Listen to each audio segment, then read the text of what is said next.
Huwag niyo po higay. Dayahan niyo po sila. 20 seconds.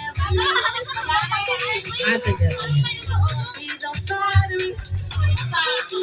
Nagawa ang sarili mong rule. Tinanggal na ni Ate B.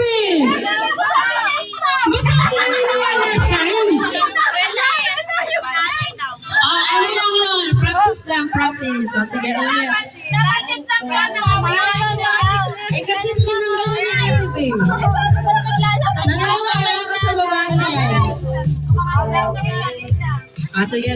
Marching kasi dapat. Asa na yung linya ko? Ayan. Ito. Ba't graduation? Hindi Hindi ko makita kasi yung lights.